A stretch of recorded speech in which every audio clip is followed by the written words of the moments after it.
My name is James Carter, a 35-year-old project manager from Brighton, England. I've always been the steady type, reliable, quiet, the guy who keeps his promises. I used to work in a bank, crunching numbers, but after everything fell apart, I switched gears. Now I oversee construction projects, finding some strange comfort in watching things get built from the ground up. I'm not one for the spotlight, but if you asked my friends, they'd say I'm the one they call when life gets messy. I've got a dry sense of humor and a habit of overthinking, but lately I've learned to let go. Or at least I thought I had. That is, until she showed up again, standing on my doorstep with a baby in her arms, acting like the past 2 years of hell never happened. It was a Saturday morning in March 2025, the kind of gray, drizzly day that makes you want to stay inside with a cup of tea. I was halfway through brewing coffee, the smell filling my small kitchen, when the doorbell rang. I wasn't expecting anyone. My mates know I like my weekends quiet, so I figured it was a delivery guy with the wrong address. I shuffled to the door in my socks, opened it, and froze. There she was, Laura, my wife, or ex-wife, depending on how you look at it, looking at me with those familiar hazel eyes. She was thinner than I remembered, her blonde hair pulled back in a messy bun, but she still had that air of confidence, like she could charm her way out of anything. And there, nestled in her arms, was a little boy, maybe a year old, staring at me with wide, curious eyes. My stomach dropped. It was like seeing a ghost, only this ghost was smiling and asking, "Can I come in?" I couldn't speak at first. My chest tightened, and a flood of memories, good ones, bad ones, all the ones I'd buried, came rushing back. I gripped the doorframe, my knuckles white, and managed to choke out, "No, you can stay right there." Her smile faltered, but only for a second. She shifted the baby on her hip and said, "I know this is a shock, James, but I've missed you. I want to explain everything." Explain everything? After disappearing without a word, after lying to me about a girls' trip, after tearing my life apart. I wanted to slam the door in her face, but something, curiosity, maybe anger, kept me rooted there. I needed to hear what she had to say, even if it was just to prove I was done with her. 2 years ago, life was different. Laura and I had been married for 4 years, and I thought we were solid. We lived in a cozy flat in Brighton, just a few streets from the sea. I'd come home from the bank, she'd be sketching designs for her freelance graphic work, and we'd spend evenings dreaming about the future. Kids were a big part of that dream. She'd sit cross-legged on the couch, scrolling through baby clothes online, tossing out names like Oliver or Isabel, while I nodded along, grinning like an idiot. We'd talk about nursery colors, soft blues, maybe a splash of yellow, and I'd picture us pushing a pram along the pier. It was our thing, our glue. I loved her then, fiercely, and I thought she loved me too. But then came the blow. After months of trying to conceive, we saw a doctor. He sat us down, flipped through some charts, and dropped the news. My sperm count was too low. Natural kids weren't in the cards for us. It hit me like a freight train. I remember sitting in that sterile office, staring at the floor, feeling like less of a man. Laura squeezed my hand, said it didn't matter, that we'd be fine just the two of us. Her voice was soft, but there was something off, a flicker in her eyes I couldn't place. I brushed it aside, too caught up in my own shame to question it. Therapy pulled me out of the pit eventually, but Laura? She changed. It started small. Little jabs about how I'd let myself go, how I should hit the gym or fix up the flat more. "You've got a bit of a belly now, James," she'd say with a laugh that didn't reach her eyes. I'd gained a few pounds, sure, but it wasn't like I'd stopped caring. When I brought up adoption or surrogacy, she'd shut it down fast. "I don't want to talk about it," she'd snap, then soften it with, "As long as we're together, I'm happy." I wanted to believe her, so I did, but the warmth between us faded. She stopped planning, stopped dreaming. We became roommates more than husband and wife, sharing a bed but not much else. I'd lie awake at night wondering where the woman I married had gone, while she slept soundly beside me. Then came the girls' trip. She announced it out of the blue one evening in 2023. "Me and the girls are heading to America," she said, tossing clothes into a suitcase. "New York, maybe Boston. Just a week." She'd done trips like that before, weekends in London or Paris with her mates, so I didn't blink. I even helped her pack, drove her to Gatwick, and waved as she disappeared into the terminal. "Thanks for being so supportive," she called back, her voice oddly earnest. I smiled, waved again, and drove home feeling good about being the trusting husband. That night, I stayed up, tracking her flight on my phone. 9 hours to New York. When it landed, I called her. No answer. Just ringing, then voicemail. I texted, "Landed safe?" Nothing. I figured she was tired, maybe crashed at her hotel. But morning came and still silence. My gut started to twist. I called again, texted again. By noon, I was pacing the flat, that nagging worry turning into full-blown panic. I rang her sister, Claire, who sounded confused. "Girls' trip, I'm at home, James. I didn't go anywhere." I called her friend Emma next. "Nope, I'm 2 streets over having coffee," she said. My heart sank. No trip. No girls. Laura had lied. I sat on the couch, phone in hand, feeling the world tilt. She wasn't just gone, she'd planned it. The thank you at the airport wasn't gratitude, it was a goodbye. I checked our joint account on a hunch. 20,000 pounds, every penny we'd saved, gone. Withdrawn 2 days before she left. My hands shook as I stared at the screen. Who was this woman I'd married? I didn't know anymore. Desperate, I called Sophie Miller, my oldest friend from uni. She's a freelance journalist, sharp as a tack, with a no-nonsense streak that saved me more than once. "She's screwed you over, James," she said bluntly when I told her. "We need to find her. You can't just sit there." She suggested a private investigator, and that's how I met Mark Hensley. Mark was an American ex-cop turned PI, mid-40s, with a gruff voice and a habit of cracking dark jokes. "Your wife's either a genius or a train wreck," he said over our first call. "I'll dig around. Sit tight." Mark worked fast. Within a week, he had a lead. Laura had landed in New York and shacked up with some guy named Ethan E.J. Jackson. Mark sent me a grainy photo, Laura and E.J. laughing outside a dive bar in Brooklyn. E.J. was tall, slick, the kind of guy who'd charm you out of your wallet. Seeing her with him gutted me. I'd spent nights blaming myself for her distance, and here she was, living a new life. Mark tracked them to a rundown apartment, but neighbors said E.J. split after Laura got pregnant. She'd had a kid, a boy, and was alone now. "Come to New York," Mark urged. "Confront her, or you'll never move on." I booked a flight, my mind a mess of anger and dread. Sophie insisted on coming too, saying, "You're not facing this alone, you idiot." We landed in JFK, met Mark at a greasy diner, and hashed out a plan. "EJ's a slime ball," Mark said, sipping coffee. "Word is he's in Philly now, dodging some debts. Might know where Laura went." So we drove, me, Sophie, and Mark in a rented sedan, 3 hours to Philadelphia, the tension thick as fog. We found EJ in a grimy bar, nursing a beer. He smirked when he saw me. "You the Brit she ditched?" he slurred, leaning back in his chair. "She picked me 'cause I could give her a kid. Tough luck, mate."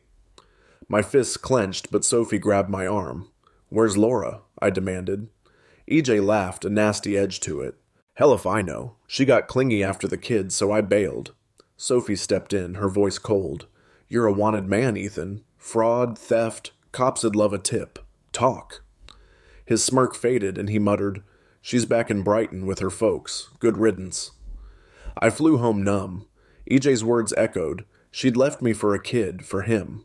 I threw myself into rebuilding, gym sessions, new books, extra hours at work. I got a promotion, moved to a new flat. Sophie stuck around, dragging me hiking or to pubs, her sarcasm a lifeline. I started to feel like me again, not just the guy Laura abandoned. Then she showed up. That morning, standing there with her son, spinning her story. "I made a mistake," she said, eyes glistening. "EJ was a fling. I realized you're the best thing I ever had. This is our second chance." She nodded at the boy like he was a gift meant to fix everything. Rage bubbled up, but I kept my voice steady. "You left because I couldn't give you a kid. You found someone who could. Now what? He's gone, so I'm plan B?"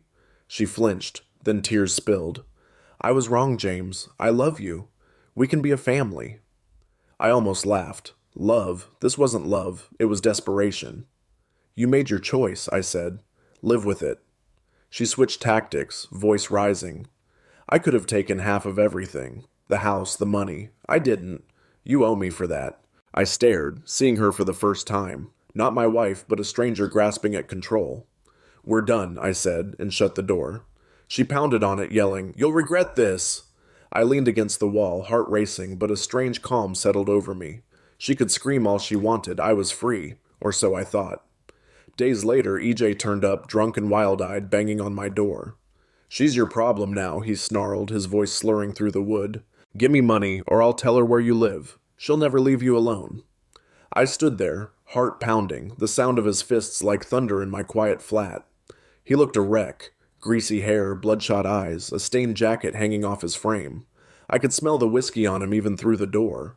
For a second, I considered opening it just to shove him off my porch myself, but reason kicked in.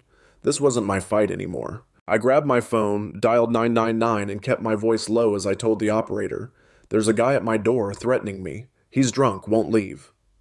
EJ kept yelling, oblivious, something about debts and how I owed him for taking Laura off his hands. It was pathetic, but it still made my skin crawl. The cops showed up fast. 2 officers, one a burly guy with a shaved head, the other a wiry woman with sharp eyes. They dragged EJ off, his curses echoing down the street as they cuffed him. I watched from the window, my hands shaking, not from fear, but from the sheer absurdity of it all. Sophie arrived minutes later, her car screeching to a stop outside. She'd been at a pub nearby when I texted her, and she didn't hesitate. "What the hell, James?" she said, bursting in, her dark hair wild from the wind. She had her phone out, recording as EJ's rant spilled into the night. Something about scams, Laura, and a guy named Vinny he owed money to. "This is gold," she muttered, already plotting her next article. "He's done." I slumped onto the couch, rubbing my temples. "He's not the only one I want done with," I said. Sophie sat beside me, her expression softening. "Laura's not coming back after this, right? You shut her down." I nodded, but doubt gnawed at me. Laura had a way of slithering back when you least expected it, and EJ's threats lingered like a bad smell. Sophie must have seen it in my face because she squeezed my shoulder. "We'll handle it. Whatever she tries next, we've got proof now." The next morning, I woke to a text from an unknown number. "Meet me at the pier, 2 p.m. We need to talk. L." My stomach twisted. Laura. I hadn't blocked her old number, but this was new. Probably a burner. I almost ignored it, but curiosity got the better of me. I needed to know what game she was playing now. I called Sophie, who groaned when I told her. "You're not going alone," she said. "She's up to something, and I don't trust her not to pull a stunt." I agreed, and we roped in Mark Hensley, too. He was back in the States, but he'd flown over for a case in London and said he'd detour to Brighton. "I'll bring backup," he added, his voice crackling over the line. "Got a guy who owes me a favor." At 1:30, I stood by the pier with Sophie and Mark, the sea breeze cutting through my jacket. Mark's backup turned out to be Tony Rizzo, a stocky Italian-American ex-boxer turned security contractor. Tony had a scar across his cheek and a grin that said he'd seen worse than whatever Laura could throw at us. "Heard your ex is a piece of work," he said, cracking his knuckles. "Don't worry, I've dealt with crazier." I liked him instantly. He had a rough charm that made me feel less alone in this mess. Laura appeared at 2:05, strolling up like she owned the place, the baby in a stroller this time. She wore sunglasses despite the cloudy sky, her lips painted red, trying too hard to look put together. "James," she said, her voice syrupy. "You didn't have to bring a crowd." She glanced at Sophie, Mark, and Tony, her smile tightening. "I just want to talk." I crossed my arms, keeping my distance. "So talk." She sighed, pushing the stroller closer. "I know I messed up. EG's a disaster, and I'm sorry he came after you, but I'm serious about us starting over. I've got nowhere else to go." Her eyes flicked to the boy, then back to me, pleading. "He needs a dad, James. You're better than EJ ever was." I felt a pang, guilt, maybe pity, but it faded fast. "You don't get to dump me, run off, and then waltz back when it suits you," I said, my voice steady despite the anger simmering beneath it. "That's not how this works." Her mask slipped. "You think you're so perfect?" she snapped, stepping closer. "I left because you couldn't give me what I wanted. I had to find someone who could." "Now you're punishing me for it?" Sophie cut in, her tone icy. "You left because you're selfish, Laura. Don't twist this on him." Laura glared at her, then turned to me. "I could have taken everything. Divorce papers, half the flat, the savings. I didn't. You owe me for that." I laughed, a bitter sound that surprised even me. "Owe you? You took 20,000 pounds and vanished. You're lucky I didn't press charges." Her face flushed, but before she could retort, Mark stepped forward, holding up a hand. "Lady, I've seen your type. You're out of moves. Walk away before this gets uglier." Tony loomed behind him, silent but imposing, and Laura faltered. Then came the curveball. A black SUV screeched up beside us, and out stepped a man I didn't recognize, mid-40s, broad-shouldered, with a buzz cut and a cheap suit. He had a mean look, like someone who'd break your kneecaps for fun. "Laura," he barked, striding over. You dragging me into this crap again? She froze, then hissed, Vinny, not now. Vinny? EJ's Vinny? My pulse quickened. This was the guy EJ owed money to, and Laura knew him. Who's this? I demanded. Vinny smirked, sizing me up. Her latest sucker, huh? She owe you too, or you just dumb enough to stick around? Laura tried to intervene. Vinny, stop. He's not involved. But Vinny wasn't listening. EJ's in jail 'cause of you, he said, jabbing a finger at her. He was supposed to pay me 50 grand. Now I'm out, and you're gonna fix it. He glanced at me. You got cash, pretty boy? She says you're loaded. I stepped back, adrenaline spiking. I don't know you, and I'm not paying for her mess. Tony moved in, squaring up to Vinny. Back off, pal. You don't want this. Mark pulled out his phone, already dialing. Cops are 5 minutes out. Your call. Vinny hesitated, then sneered. This ain't over, Laura. You either. He climbed into his SUV and peeled off, leaving us in stunned silence. Laura crumpled, sinking onto a bench, the stroller beside her. I didn't mean for this, she whispered, tears streaking her face. EJ got me into debt with him. I thought you could help. I stared at her, disgust mixing with relief. She wasn't just desperate, she was drowning, dragging everyone down with her. You thought I'd bail you out? I said. After everything, you're delusional. I turned to walk away, Sophie and Mark flanking me, Tony trailing behind. Laura called after me, James, please, but I didn't look back. That night I sat in my flat with Sophie, a beer in hand, trying to process it all. Vinny's bad news, she said, scrolling through her laptop. I dug up some dirt. He's tied to loan sharks in London. EJ must have borrowed big and skipped town. I nodded, numb. And Laura thought I'd play hero. Sophie smirked. She's always underestimated you. She paused, then added, You okay? I sighed, staring at the bottle.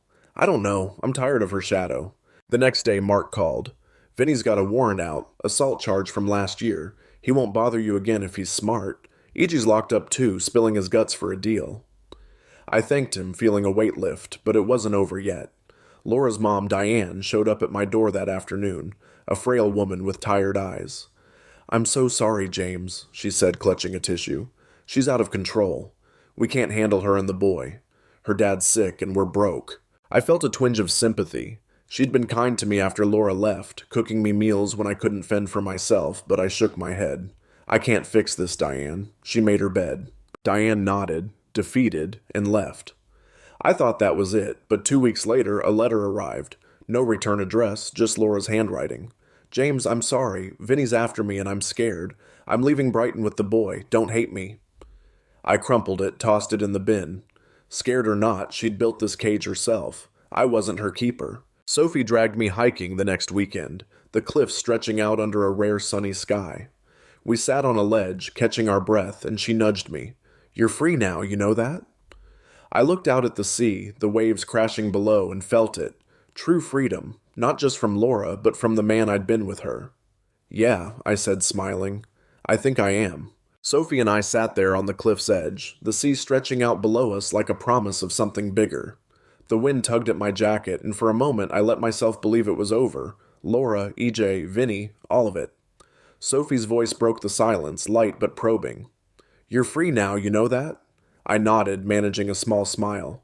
Yeah, I think I am. The words felt true, heavier than I expected, like I'd finally shed a skin I didn't know I'd been wearing. She grinned, tossing a pebble over the edge, and said, Good. No more ex-wife drama. Just you, me, and a pint later, yeah? I laughed, the sound raw but real. Deal. But peace doesn't last when you've kicked a hornet's nest. 2 days later, I came home from work, tired, muddy from a site visit, and found my front door ajar. My pulse spiked. I pushed it open slowly, half expecting Laura again, but the flat was dark, quiet. Too quiet. Then I saw it. The coffee table flipped over, cushions slashed, a lamp shattered on the floor. Someone had been here. My hand shook as I grabbed a kitchen knife, checking every room, but whoever it was had gone. On the counter, scrawled in black marker across a torn envelope, was a message. You're next, pretty boy. Pay up. Vinny. I called Sophie first, then Mark. She got there in 10 minutes, her face pale as she took in the mess. Jesus, James, this is insane, she said, stepping over broken glass. Vinny's not bluffing. Mark arrived an hour later, Tony in tow, both of them grim. He's a loose cannon, Mark said, inspecting the note. Probably thinks you've got cash stashed from Laura's haul. We need to end this. Tony cracked his knuckles, his scar catching the light. Let me have a word with him. He'll back off. I shook my head, adrenaline still pumping. No, I'm done running from this. We find him. Sophie dug into her contacts, pulling strings from her journalist days. By midnight, she had a lead. Vinny was holed up in a warehouse near the docks, a spot he used for business. Mark mapped it out, his voice steady but urgent. We go in quiet, scope it out. If he's there, we call the cops with enough to bury him. No hero stuff, James. I nodded, but inside I was boiling. Anger at Laura for dragging me into this. At Vinny for thinking he could scare me. At myself for ever trusting her. We drove down in Mark's beat-up Ford, the night thick with fog off the sea. The warehouse loomed ahead, a rusted hulk with flickering lights. Tony stayed by the car, a shadow ready to move, while Mark, Sophie, and I crept closer. Through a cracked window I saw Vinny, pacing, yelling into a phone, a baseball bat in his hand. "She's gone, you idiot," he barked. Took the kid and ran. I'm not losing $50K over this. My breath caught. Laura had bolted again, leaving Vinny high and dry. Part of me felt relief. The rest just wanted him gone. Sophie whispered, "He's unhinged. We've got him." She dialed 999, feeding them the address and Vinny's rant about debts and threats. Mark nodded at me. "Stay put. They'll nab him." But Vinny must have heard something, maybe the gravel under our feet, because he spun toward the window, bat raised. "Who's out there?" he roared, charging the door. I froze, but Mark shoved me back, pulling a taser from his coat. Vinny burst out, wild-eyed, and swung. Mark dodged, zapped him, and Vinny hit the ground hard, twitching. Tony ran up, pinning him as sirens wailed closer. The cops took over, cuffing Vinny as he spat curses. One officer, a gruff woman named P.C. Harris, questioned us. "He's been on our radar," she said, glancing at the warehouse. "Loan sharking, assault. This ties him to a bigger case. You're lucky you called." I didn't feel lucky, just drained. Sophie squeezed my arm, her eyes steady. "It's done, James. Really done." I didn't sleep that night. I sat on my couch, newly upright, stuffing spilling out, replaying it all. Laura's lies, EJ's betrayal, Vinny's rage. They'd each taken something from me. Trust, time, peace. But I'd taken it back. The next morning, Mark called with an update. Vinny was facing years behind bars, caught with ledgers linking him to half a dozen crimes. AJ, still in jail, had ratted him out for a lighter sentence. And Laura? A mutual friend, Claire from her old art group, messaged me later that week. "She's in Scotland," Claire wrote, "living in some rundown caravan with the boy. She's a mess, James. Keeps asking about you." I didn't reply. Laura's fate wasn't my burden anymore. A month passed. I fixed the flat, patched the cushions myself, even hung a new photo, me and Sophie on that cliff, grinning like kids. Work kept me busy, and the promotion felt earned now, not just a distraction. Sophie started coming over more, cooking terrible pasta dishes we'd laugh over, her presence a quiet anchor. One night, as we sat with beers on my tiny balcony, she said, "You're different now, stronger." I looked at her, the city lights reflected in her eyes, and felt a flicker. Something new, fragile, but real. "Took a wrecking ball to get here," I said. She smirked. "Worth it." Looking back, I see the lesson carved into all this chaos. You can't control what others do, only what you hold on to. Laura chose her path, selfish, reckless, and it burned her. EJ and Vinny chased greed, and it caged them. Me? I chose to let go, not just of her, but of the guilt, the what-ifs, the man I was when I thought I needed her to be whole. I'm not that James anymore. I'm the one who survived, who built something better from the ashes. So here's my ask to you, whoever's reading this. What's your wrecking ball? What's holding you back, whispering you're not enough? Maybe it's a person, a regret, a fear. Let it go. Fight for your peace. Drop a comment. Tell me your story. Because if I can crawl out of this, you can too. I'm living proof.